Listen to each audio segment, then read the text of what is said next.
La ilaha illallah al-malikul haqqul mubin Muhammadur Rasulullah sallallahu alaihi wasallam ila hadratil nabil mustafa sayyidina Muhammadin sallallahu alaihi wasallam wa jami'il anbiya'i wal mursalin wa ala alihi wa azwajihi wa sahabati wal qarabati wa tabi'in bi sabiyin thumma ila musannifat kitab Syaikhul Amal Bari thumma ila Syekh al-Bantani wa Syekhina Muhammad Khatam وشيخنا والجميع الرسال وشيخنا في شمس العارفين وشيخنا في سلطان العارفين وشيخنا في الله المنور وشيخنا في ذوي الجزري وشيخنا في ابن فلاسف وشيخنا شرف مرم درمان وشيخنا رازم زين العابد وشيخنا في عثمان وشيخنا شيخ عبد الحق الحميدي وشيخنا في الوالد وشيخنا في مهاجر وشيخنا في أسفي الله وشيخنا في أسفي المهدي وشيخنا في ملكي وشيخنا في أسفي الله ملكي وشيخنا في أبن سالم وسلام رضي الله عنهم وعن سائر سادة صوفية المحققين والعلماء العاملين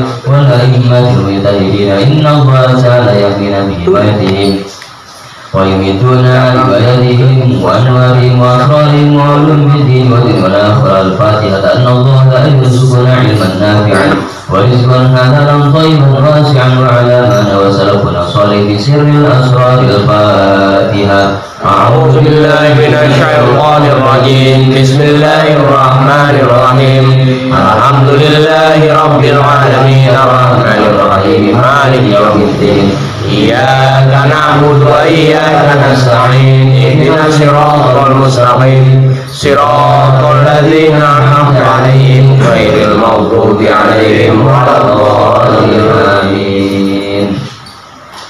Bismillahirrahmanirrahim. Qala masyayikhuna al-mu'allif rahimahullah wa adama naf'a bihi wa bi 'ulumihi wa bi asrarihi wa bi asrari sa'irin as-salihin. Amin. Baik, baru ya. Wa khalhu qal ahli wal auladi arif wa 'allimhum fadakal hatamu. Halaman 19 sekali lagi. Wa fadhuhu wal ahli wal auladi anfi wa 'allimhum fadakal hatamu. Wahfal dan peliharalah, jagalah hukukul ahli kepada hak-haknya keluarga atau hak-haknya istri, wal auladi dan haknya anak-anak. Anfik berilah nafkah kepada mereka, wa 'allimhum dan ajarilah mereka. Fadzaka maka adapun hal itu, menjaga hak anak dan istri, muhattamun ialah diwajibkan. Muhattamun diwajibkan. Pada satu bait ini menerangkan tentang hak-hak istri dan anak, hak-hak keluarganya kita. Di antara menjaga haknya apa? Yaitu berilah nafkah dan ajari mereka tentang ilmu agama dengan baik. Nah, itu hukumnya wajib. Jadi banyak prinsipnya atau prinsip nafkah yang harus dipenuhi oleh suami terhadap istri, tergantung ekonominya suami. Ai wa syu'batu situna hifdzu huquqi zaujati. Adapun cabang yang ke-60, cabang iman yang ke-60, hifdzu huquqi zaujati ialah melindungi, menjaga hak-haknya istri, wal auladi dan anak. Perhatiin itu haknya mereka pada.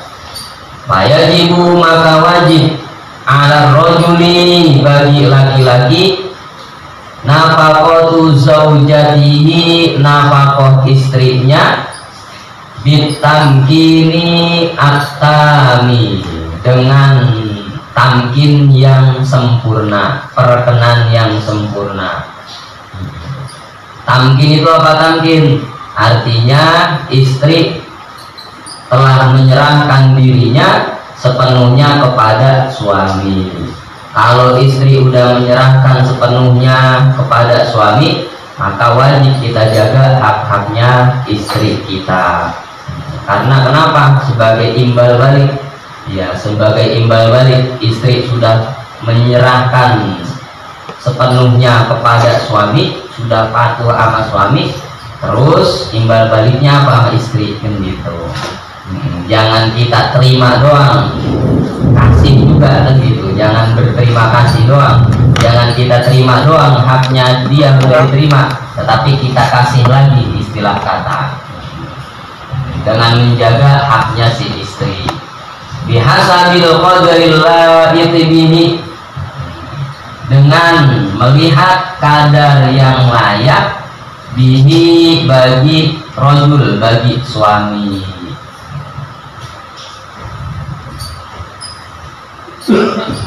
Kita dengan melihat itu, maksudnya apa? Bihasabil qadri, dengan melihat kadar yang layak, yaitu melihat kondisi ekonominya sang suami.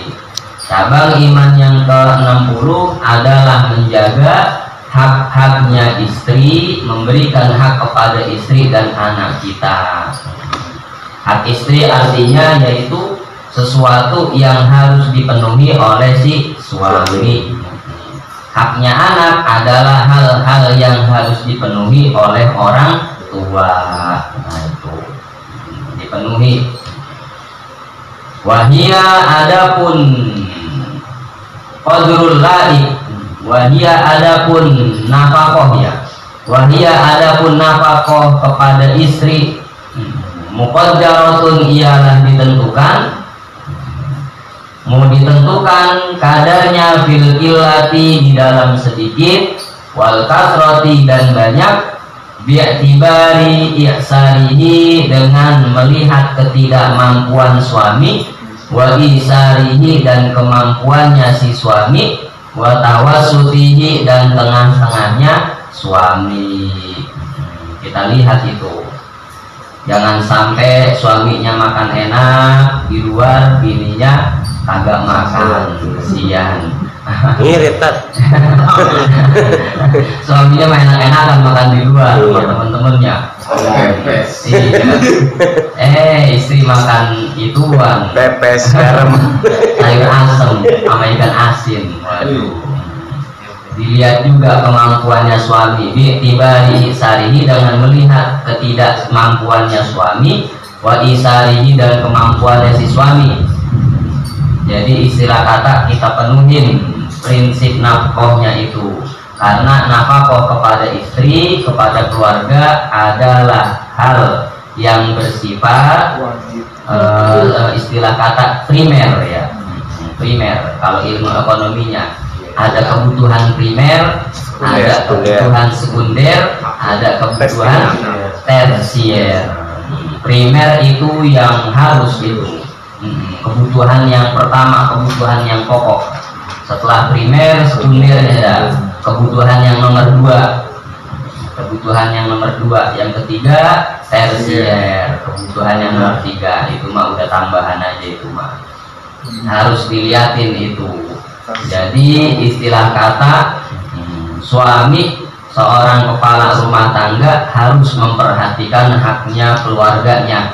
Jangan sampai suaminya pergi jauh, istilah kata jalan-jalan nanjak ke gunung, ya, istrinya kesusahan ngurusin anak-anaknya. Ada sinyal. suaranya Stan. Sih, kencang banget suaranya. Kencang banget suaranya. Kalau ditinggalin di bawah itu, kalau ngambek itu. Iya, yang kesian kan kagak ditinggalin, pulang-pulang diomelin sama istri. Iya, bekelin istri di rumah. Kemudian juga jangan istilah kata, karena istilahnya kita dakwah kemana-kemana, kemudian keluarga anak istrinya kita belamparan kagak urus. Ya misalnya ada orang yang dakwah pergi kemana-mana, istrinya kagak ditinggalin duit di rumah. Nah, kesian itu. Yang wajib pertama kali ya memenuhi hak kebutuhan Boleh itu ya? keluarganya. Ya boleh itu ya? Nah masa iya harganya sebaliknya ini nggak digali Di luar makan, di rumah nggak makan. wala tasfutu dan kagak gugur nafakotuha apa nafakohnya istri kita bimudi zamani dengan berlalunya waktu, dengan berlalunya zaman, bila infakin tanpa memberi nafakoh, bal tasiru dainan ala rajuli, bahkan menjadi nafakoh itu dainan adalah sebuah hutang ala rajuli bagi suaminya, bagi laki-laki. Misalnya ya nafakoh itu kagak gugur dengan berlalunya zaman. Misalnya istri kita kesusahan sampai utang-utang karena suaminya lagi kagak mampu, sampai utang emas di warung ya, selama sehari minimal gocap misalnya utang, kemudian 6 hari 300.000, kemudian suami ya karena suaminya ada duit ini dikasih 200.000 disuruh bayar utang lah kurang gitu. Nah itu bukan utang ngasih istri, itu utang ngasih suami. Bimudi zaman bila infakin kagak gugur nafakohnya kepada istri dengan berlalunya waktu, bila infakin tanpa memberi nafakoh, kan begitu, kagak gugur. Karena suaminya lagi kesusahan apalagi gimana, lagi pergi, kemudian istri sampai utang ya karena kebutuhan kewajiban bagi keluarganya, maka itu menjadi hutangnya suami, bal tasiru dainan, bahkan menjadi hutang nafakohnya itu. Jangan dibebanin kepada istri, kesian dia. Lianna nafaqata zaujati mu'awadhatun fi muqabalati tamkini. Nah, kenapa menjadi utangnya suami bukan menjadi utangnya si istri? Alasannya karena sesungguhnya nafaqah kepada istri itu, nafaqah kepada istri mu'awadhatun adalah imbal balik, sebagai imbal balik fi muqabalati tamkin, dalam imbalannya istri di dalam imbalan tamkin ya, karena nafkahnya kepada istri, memberi nafkah kepada istri itu sebagai imbal baliknya suami di dalam imbal baliknya si istri kepada suami. Istri udah tamkin, udah nyerahin sepenuhnya kepada suami, mana nih imbal baliknya dari si suami? Kecuali istrinya nusyuz misalnya, istrinya ngelawan sama si suami, nah itu beda lagi urusannya. Karena istri udah nyerahin sepenuhnya, maka waktu-waktu yang suami itu kagak ngasih nafkah kepada suami, kagak ngasih nafkah kepada istri sebagai hutangnya suami, tinggal dihitung aja deh itu. Sian banget kan gitu. Anaknya 2, 3. di rumah ada bini, anaknya 2, 3. kemudian lakinya kagak ngapa-ngapain Ya. banget itu. Teh basi doang.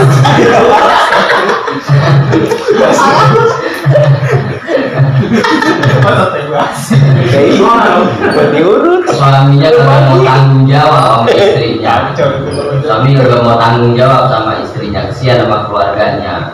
Pokoknya mau nggak mau udah cari itu nafkah, kewajibannya orang tua, kewajibannya suami sama keluarganya. Kenapa nggak ngasih, nambah mulu. Orang pergi kemana ya udah nyari kerjaan dari jauh ya, mending pulang buat duit ini loh. Yang penting duitnya bukan duit haram. Ini di rumah nyingkap jaser mulu nih. Ini maka enggak rumah agak kemana-mana udah kayak punya kontrakan 20 pintu. Kita ngontrak. Kesian keluarga, kesian anak istri, kagak diurusin, gak dinafkahin. Wajib bagi seorang suami. Bikhilafi nafaqatil qaribi, berbeda halnya nafaqahnya qarib. Nafaqah qarib. Siapa itu nafaqah qarib? Nafaqahnya orang tua kepada anak, nah itu nafaqah qarib. Atau nafaqahnya anak kepada orang tua, itu adalah nafaqatul qarib. Nafaqah, memberi nafaqah kepada qarib, kerabat. Nafaqahnya orang tua kepada anak, nafaqahnya anak kepada orang tua. Fa'innaha, karena sesungguhnya nafaqatul qarib itu tasqutu, bisa gugur bidzalika, dengan hal itu, bimudhi zaman, dengan berlalunya waktu. Dengan berlalunya waktu, seandainya orang tua ya enggak ngasih nafkah kepada anak, atau anak kagak ngasih nafkah kepada orang tua, enggak menjadi hutang. Enggak menjadi hutang, kecuali nafkah sama keluarganya jadi hutang itu. Kenapa kalau enggak bisa menjadi hutang nafkah qarib itu? Li'annaha mu'awanatun, karena sesungguhnya nafkah qarib itu didasari mu'awanah, tolong menolong. Ya, berdasarkan tolong menolong. Ada mu'awanah, ada mu'awadoh. Kalau mu'awadoh imbal balik, nafkah kepada keluarga adalah mu'awadoh, imbal balik.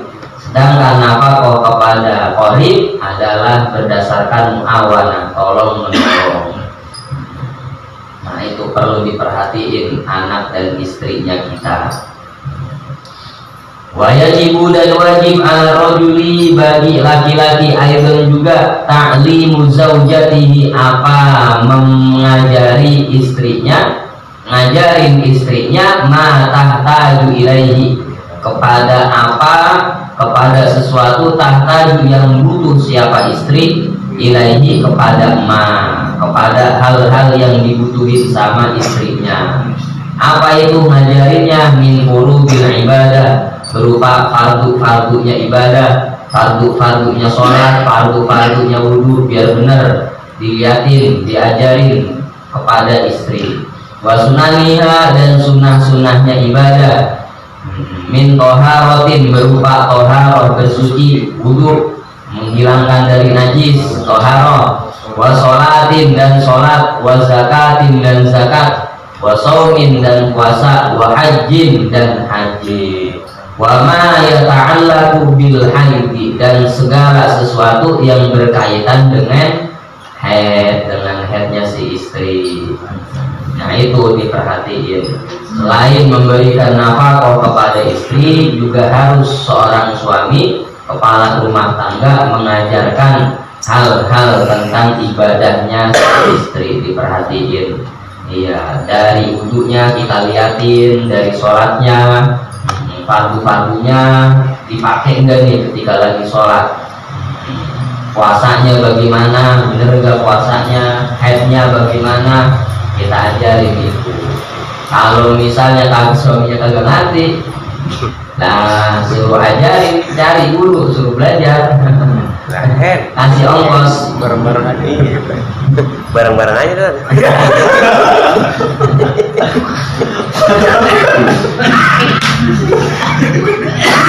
Sama-sama nggak tahu bareng-bareng ya. Makanya cari guru bareng-bareng gitu ya tadi ya.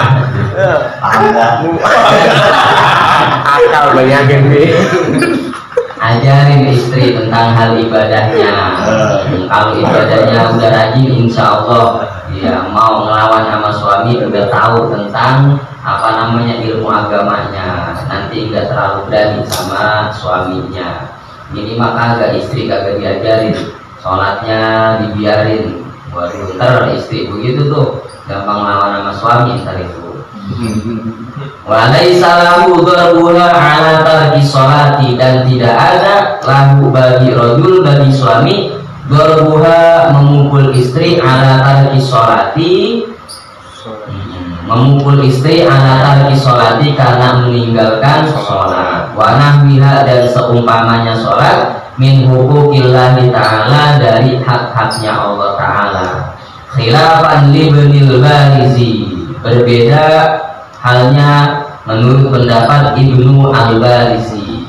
Jadi kalau tentang haknya Allah, ada dua pendapat ulama bagaimana kalau istri ninggalin sholat. Ya, ada dua pendapat ulama di situ. Ulama ada khilaful ulama. Menurut pendapat yang asal, seorang suami nggak apa-apa harus memukul istri, akan tetapi memukulnya ghairul barri, memukul yang kagak melukai, jangan mukul mukanya.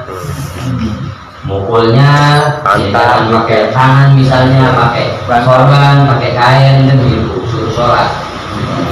Cipratin pakai air. Wake up honey. Wake up honey. Tahu kagak tahu artinya itu padahal.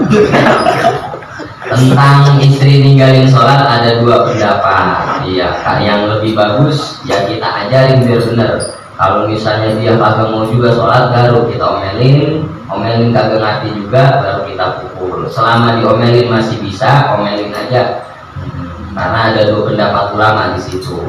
Tetapi kan ketika istri itu membangkang, istilah kata istri itu kagak ngelaksanain ibadah, kan tanggung jawab suaminya juga. Tanggung jawab suami.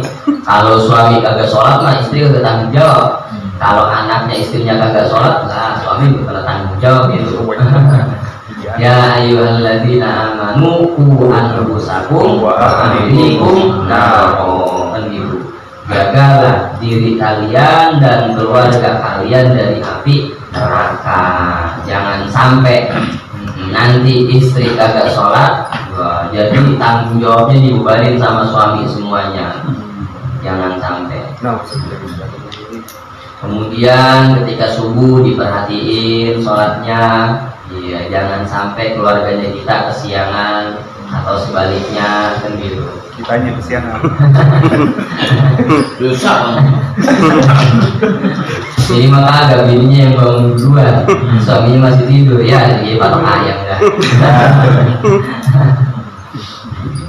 Kenapa orang disuruh bangun pagi-pagi, jangan tidur pagi-pagi? Karena di situ malaikat ada yang memberikan keberkahan, ada keberkahan di pagi hari.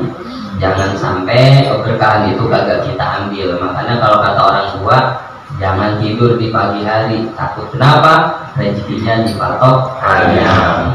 Bener itu, karena di pagi hari ada keberkahan buat kita semuanya yang melek di pagi hari.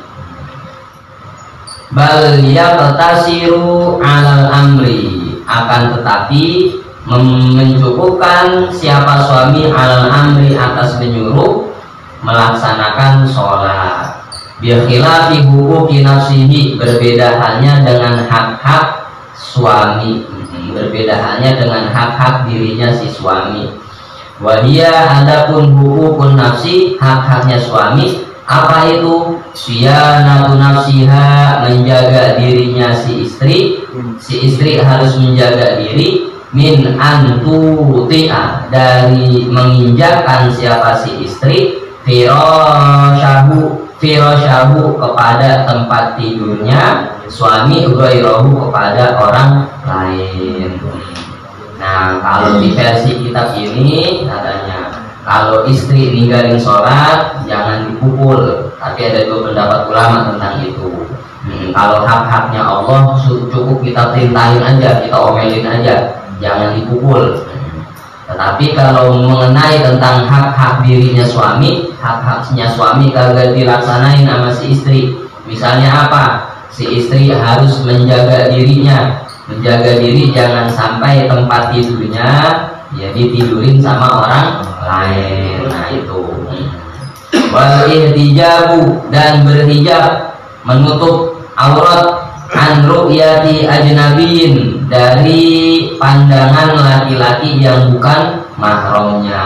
Nah itu haknya si suami, itu harus berhijab. Lisyai'in, karena lisyai'in bagi sesuatu, bagi aurat, min badaniha yang ada dari badannya si istri. Mimma yahrumu nazruhu, dari sesuatu yahrumu yang haram, nazruhu apa melihat kepada aurat itu. Nah itu haknya si suami, ya istri harus berhijab, jangan sampai auratnya kelihatan orang lain. Kemudian jangan sampai tempat tidurnya diinjek-injek sama orang lain, istilah kata jangan sampai ditidurin sama orang lain. Termasuk saudara, Ustaz ya? Iya. Maksudnya istilah kata ini harus menjaga, jangan sampai laki-laki lain nidurin, iya, menjaga. Tempat hiburan ditempatin saudara, lagi main. Enggak lah, emang berhubung rumah kita kecil ya bareng-bareng gitu. Ini rumah kecil, siapa aja nggak apa-apa sama saudara. Kok jadi ente yang kesempatan nih? Begitu ya tadi ya. Maksudnya nggak boleh selingkuh maksudnya ya tadi ya. Itu. Iya nggak Paham. Jadi kalau menyangkut hak-haknya suami bisa memukul istri. Kalau menyangkut haknya Allah, ulama berbeda pendapat. Ada yang boleh dipukul, ada yang cukup dengan diomelin aja. Nah ini hak-haknya suami. Wa tarku mutalabatiha lahu, dan meninggalkan menuntutnya istri, memintanya istri lahu kepada suami bima fauqal hajati, di luar kebutuhannya istri, minta yang lainnya. Nah itu termasuk haknya suami. Misalnya kagak ngerti bini minta mobil kan gitu. Waduh.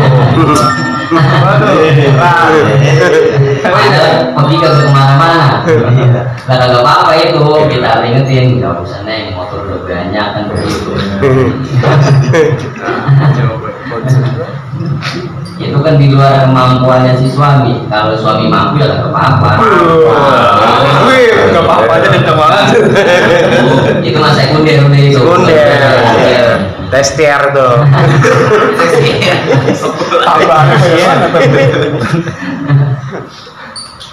Wa ta'afuha an tanawulil malil harami, dan menjaganya istri an tanawulil malil haram, dari makan harta yang haram. Jangan sampai istri makan harta yang haram. Fayajuzu darbuha, maka boleh memukul istri bitarki tilkal hukuki, dengan meninggalkan hak-hak itu. Ya seharusnya mas sebaliknya, kalau suami yang baik mengenai hak-hak pribadinya, mengenai hak-haknya suami kepada istri, dia ngasih toleransi kan gitu. Kalau mengenai hak-haknya Allah, dia kagak ngasih enggak ada toleransinya. Nah suami yang baik begitu, nggak apa-apa dah, biarin. Istilah kata ar-rajulul kamil, kata Al-Habib Abdullah bin Al-Haddad, ar-rajulul kamil huwallazi yusamihu fi huquqihi wa la yusamihu fi huquqillahi ta'ala. Lelaki yang sempurna, suami yang sempurna dalam agamanya apa? Suami yang ngasih toleransi, ngasih keringanan di dalam hak-haknya, hak-haknya kepada istri, dan kagak ngasih toleransi di dalam hak-haknya kepada Allah. Kalau misalnya lelaki yang kurang sempurna, yang kagak sempurna, yaitu sebaliknya, nuntut aja sama istri, hak-haknya biar dipenuhin, sedangkan dia kagak ngelaksanain, istri kagak ngelaksanain haknya Allah, dibiarin sama dia. Nah itu yang suami yang rada-rada, itu suami yang kurang. Istri diomelin, mau diomelin. Minta nggak ngerti. Wa yajibu aidan ay yu'allimaha wujuba ta'ati zawji fi ma laysa bi ma'siyatin.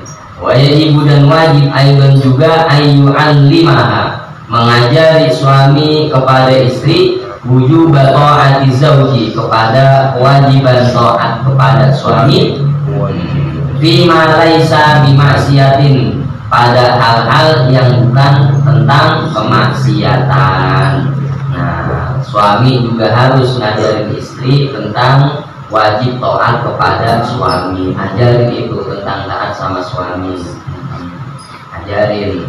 Ya, misalnya kalau istri nyediain air buat suami, neng pahalanya nyediain air gede. Iya. Saya blok banyak banget. Pahala nyediain air ketika suami lagi haus baru pulang, pahalanya gede banget itu neng, kan gitu. Wah. Nah itu pahalanya gede banget. Wah, itu rumahnya jadi romantis lagi untuk keluarga itu. Berapa makan gratis? Dan ntar kalau begitu udah 2 kali, iya, ketika suaminya mau ngambil air kebalikan itu jangan pala lu hilang dah itu gitu. Neng dompet nggak ada duit neng. Gasik ya. Ajarin tentang taat sama suami. Jadi maka enggak istri kagak dia jadi taat sama suami. Iya, lakinya di luar, ya di luar rumah, ya di daerah lain ditakutin, ya sama orang lain. Di rumahnya ditakutin sama bininya. Lakinya takut sama bininya. Cakep itu Tan. Cakep. Di luar jadi preman. Boleh ditiru itu. Iya. Di luar lagi jadi preman kan. Waduh, siapa aja pada takut sama dia. Rambut gondrong. Mau rambut dong. Kumisnya sampai berapa? Ya. Giliran pulang. Atau gitu. Bang isi baju bang. Bocah lu. Diomelin sama istrinya kan. Cemen banget. lemah. Makanya ajarin istri tentang wajibnya taat kepada suami. Biar kenapa? Iya, biar biar istri enggak membangkang, melawan sama suaminya. Ajarin itu tentang taat. Kecuali taat dalam hal kemaksiatan, suaminya nyuruh begini, suruh nyopet, nyuri, buah pohonnya tetangganya, jangan itu maksiat itu. La ta'ata fi maksiatillah, la ta'ata li makhlukin fi maksiatil khaliqi. Tidak ada ketaatan bagi makhluk di dalam maksiat kepada Allah. Wa yu'allimaha, dan mengajarkan siapa suami kepada istri hurmatal kadibi, kepada haramnya berbohong. Ngajarin tuh suami kepada haram berbohong, ala wujudil haidi, atas adanya haid, awin qitoihi, atau terhentinya haid.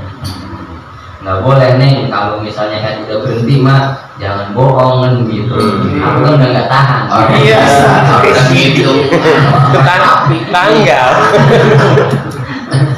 Nggak boleh, itu dosa gede itu neng. Dosa itu. Pokoknya bagi istri mah gampang, nyari masuk surga mah gampang nyari surga bagi istri, nggak usah jauh-jauh. Yang penting dia taat sama suami, kemudian dia ngerjain sholat 5 waktu, kemudian dia puasa bulan puasa. Kilalaha udkhuli al-jannata. Maka kata Rasulullah, kalau istri taat sama suami, kemudian dia taat sama Allah, ngerjain sholat, kalau kata Rasulullah, udkhulil jannah min ayyi abwabil jannah. Masuklah dari pintu mana surga, aja. masuklah surga dari pintu mana aja. Ya tinggal dipilih dan nggak usah jauh-jauh dari jihad mah. Kalau suami baru urusannya banyak dia mah. Gampang masuk surga. Ila ghairi dzalika, kepada lainnya hal itu selain tentang adanya haid, min umurid dini, tentang urusan-urusan agamanya. Ajarin itu suami tentang urusan-urusan agamanya si istri, bagaimana biar ibadahnya biar bagus. Ya, kemudian ngajarin taat kepada suami, bagaimana hukumnya. Nah, itu insya Allah istri kita menjadi istri yang baik, taat sama suami, enak. Pokoknya rumah tangga berasa jadi surga kalau begitu dah. Ya, rumah tangga jadi surga. Kalau nafkah mah emang wajib bagi si suami, apalagi kalau suami mau pergi kemana-mana. Ya misalnya sehari kebutuhannya 100.000 karena ada anak-anak, kebutuhan istri 100.000, maka harus dikasih itu. Misalnya ditinggal selama 3 hari, Iya. 300. 300.000 misalnya kan begitu. Kurang tuh. Tak kasih. Iya, nambah. Boro-boro deh. Nambahin, Bang. Itu kalau ada tukang bakso. Belum pernah bosan. Ajarin istri sebaik mungkin tentang hal ibadahnya, tentang jangan ngomongin orang lain, dijelekan orang lain, itu biarin aja. Kalau istri kan biasanya mulutnya rada anu, namanya juga perempuan, kalau ngomong suka ngerumpi, suka apa, ya pikirin amat nih urusan orang lain, biarin aja Bang. Yang hidup mah kita, tetangga kita, urusan rumah tangga kita, jangan urusin rumah tangga orang lain, biarin aja. Masalah begitu mah jangan diurusin, penting urusin rumah tangga kita biar sebaik mungkin. Nasihatin begitu aja pelan-pelan sama istri, biar istri menjadi paham. Lanjut atau cukup ini? Lanjut. Sudah sampai di sini lah. Ya, tentang menjaga, melindungi, memelihara hak-haknya suami kepada istri. Haknya istri harus dilaksanain, harus dipenuhi dari nafkahnya, dari ibadahnya, ngajarin ibadahnya biar baik. Mudah-mudahan menjadi ilmu yang bermanfaat semuanya. Kalau suami dapetin istri yang baik itu udah enak banget itu. Tapi sebaliknya kalau istrinya baik, suaminya kagak baik, nah yang ada ribet ini. Kalau istrinya rada kagak baik kan bisa diajarin sama si suami. Yang menjadi kepala rumah tangganya kan suami. Seandainya suaminya yang kagak baik, nah itu yang rada ribet dah. Ini kesian banget. Bini diomelin mulu. Bagaimana ini rumah tangga menjadi tenang?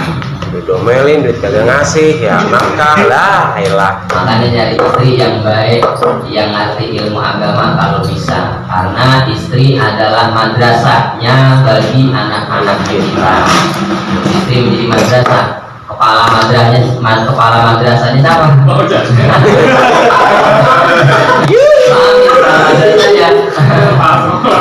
Iya, kepala sekolahnya. Kepala yayasan. Kalau kepala sekolahnya nakal, dia madrasah gimana mau baik? Mudah-mudahan menjadi Amin.